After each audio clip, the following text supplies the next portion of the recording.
শনিবার ভোরে উড়িষ্যার ঘোষিপুরা বাংলার ট্রাক ড্রাইভার দুর্ঘটনায় মারা যায়। সেই ট্রাক ড্রাইভারের বাড়ি মুর্শিদাবাদ জেলার খড়গ্রাম থানার আসলপুর গ্রামের বলে জানা গিয়েছে। মৃতার নাম ইউনুস আলী, বয়স 25। মৃতার স্ত্রী শাকিরা ইয়াসমিন বলেন, ঈদের দুদিন পর উড়িষ্যায় গিয়েছিল, ওখানে ড্রাইভারি করত। উড়িষ্যা থেকে কাল রাতে ফোন আসে, আমাদের বাড়িতে ট্রাক দুর্ঘটনায় মারা গেছে। আমাদের সংসারে উপার্জন করার মতো আর কেউ নেই। আমার একটা 3 বছরের সন্তান আছে। সন্তানকে আমি কিভাবে লেখাপড়ায় দুমুঠো খাবার তুলে দেব ভেবে পাচ্ছি না। তবে all state driver welfare association সর্বভারতীয় সভাপতি এবং মুর্শিদাবাদ শাহিরুল শেখ বলেন, আমাদের রাজ্যের অনেক ড্রাইভার ভিন রাজ্যে ড্রাইভারি করতে যান এবং সেখানে দুর্ঘটনায় বিভিন্ন কারণে ড্রাইভারদের ওপর অমানবিক আচরণ করে থাকে। আমাদের সংগঠনের পক্ষ থেকে মুর্শিদাবাদ জেলার খড়গ্রাম থানার আসলপুর গ্রামের ইউনুস আলী উড়িষ্যাতে ড্রাইভারি করতে সেখানে পথ দুর্ঘটনায় তিনি মারা যান। আমাদের সংগঠনের পক্ষ থেকে আমরা সমস্ত রকম ইউনুস আলীর পরিবারকে সহযোগিতা করব। আমাদের সংগঠনের পক্ষ থেকে কেন্দ্র এবং রাজ্য সরকারের কাছে আমরা অনুরোধ করব, আপনাদের মাধ্যমে এই অসহায় পরিবারগুলির পাশে যেন সরকার দাঁড়ায়। এবং মুর্শিদাবাদের ডিস্ট্রিক্ট প্রেসিডেন্ট সাদ আকাশ শেখ জানান যে ড্রাইভারদের সেফটির প্রয়োজন। যাচ্ছে আপনাদের অল স্টেট ড্রাইভার ওয়েলফেয়ার অ্যাসোসিয়েশনের একজন অ্যাক্সিডেন্ট করে শহীদ হয়েছেন, কি বলবেন? আমরা খুবই মর্মাহত, শুনে খুব দুঃখিত। আমার কাছে সকাল 7টা নাগাদ ফোন আসে, আমি তখন গভীর নিদ্রায় ছিলাম। হঠাৎ করে ফোন আসে এবং আমারই এক সাথী মলিন ভাই শফিকুল ইসলাম ফোন করে। তো আমি ঘটনাটা শুনে খুবই হকচকিয়ে যাই। তারপরে খবর লাগাই, মালিকের নাম্বার নিয়ে, ওনারের নাম্বার নিয়ে যোগাযোগ করি এবং সর্বপ্রথম আমি জায়গাটার কোথায় আছে সেই ডিটেলসটা জানার চেষ্টা করি। তো সেটা হচ্ছে উড়িষ্যার কেউনঝড় জেলা, পুলিশ স্টেশন হচ্ছে ঘোষিপুরা। তো আমরা মালিকের সঙ্গে কথাবার্তা বলে এখান থেকে আমরা ওইখান থেকে কীভাবে ডেড বডিটা আসে সহি সালামতভাবে সেরকম চেষ্টা চালিয়ে গেছি এবং আমাদের যে সংগঠন হাত বাড়িয়ে দিয়েছে অনেকটাই। এবং ওখানে আমাদের যে বিনোদ ভাই বলে একজন আছে সংগঠনের, উনি সহযোগিতা করেছেন। এবং আপনার নাম? আমার নাম মোহাম্মদ সাহিদ আকাশ, ড্রাইভার ওয়েলফেয়ার অ্যাসোসিয়েশনের ডিস্ট্রিক্ট প্রেসিডেন্ট। কোথাকার?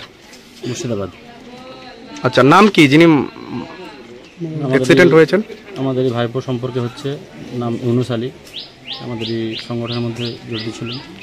সত্যি ব্যাপারটা, এটা কোন জায়গা? এটা গ্রাম আসলপুর, পোস্ট সাহিসেরপুর, থানা খড়গ্রাম, জেলা মুর্শিদাবাদ। আমরা খুবই দুঃখিত, মর্মাহত, মেনে নিতে পারছি না বিষয়টাকে।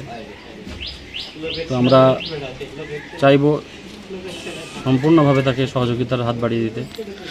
বলছি, আপনি যে একটা সংগঠন চালাচ্ছেন মুর্শিদাবাদ ডিস্ট্রিক্টের মধ্যে, আপনি সরকারের উদ্দেশ্যে কি বলবেন? যে রাস্তাঘাটে এত অ্যাক্সিডেন্ট বাড়ছে, দেখুন, এটা দীর্ঘদিন ধরে তো আমরা এটা একটা প্রয়াস চালিয়ে যাচ্ছি, কিন্তু সরকার কোনো রকম কর্ণপাত করছেন না। তো আমি অনুরোধ করব সরকারকে যে যেমনভাবে হোক ড্রাইভারদের সেফটি দেওয়ার জন্য, সর্বপ্রথম ড্রাইভারদের সেফটি দেওয়ার জন্য। কি হয়েছিল? আমার ওটা ভাইপো হচ্ছে ইউনুস আলী। ও ঈদের দুদিন পরে মালিক ডেকেছিল, তাই ওর উড়িষ্যায় গেছিল, ওখানে ড্রাইভিং করতো। ড্রাইভিং করে সকালে গিয়ে গাড়ি লোডিং করে আসার সময় লোড গাড়ি অন্য গাড়ির সঙ্গে সংঘর্ষ হয়। ওই সংঘর্ষের মারফত ওর নিচে পোর্শন ইনজার্ড হয়। ইনজার্ড হওয়ার পরে ওকে ওখানে পাবলিক বের করে হসপিটালে নিয়ে যায়। হসপিটালে যাওয়ার পর গাড়ি মালিক ফোন করে জানায় যে মারা গেছে ভাই। তখন আমাদেরকে যাওয়ার জন্য বলে, এখান থেকে আমাদের লোক গেছে ওকে আনতে। আর ওখানে আমরা সংগঠনে, ওর যে সংগঠনে ছিল সেই সংগঠন মারফত যোগাযোগ করে, ওই সংগঠন মারফত অনেকটা হেল্প করে তাকে এখানে আসার ব্যবস্থা করে দিয়েছে। এবং সংগঠন থেকে এখন আমরা চাইছি যে সংগঠন যেন ওর, যেহেতু বিবাহিত ওর বাচ্চা আছে, সংগঠন যেন ওর ফ্যামিলি একটু সাফার করতে পারে ভালোভাবে, তার জন্য যেন কোনো ইন্স্যুরেন্স ক্লেম এসবগুলোর জন্য ব্যবস্থা করে দেয়। সেই জন্য আমরা ওটাই চাইছি সংগঠনের কাছ থেকে। আচ্ছা, আপনার নাম? আমার নাম আব্বাস আলী। এটা কোন জায়গা? এটা আসলপুর, মুর্শিদাবাদ। ঘটনাটা কখন ঘটেছে? ঘটনাটা ঘটেছিল রাত্রে, ওখানে দুদিন আগে। আচ্ছা, উড়িষ্যার কোন জায়গায়? উড়িষ্যার কেউনঝড়ে, Ghoshipura police station. Ghoshipura police station.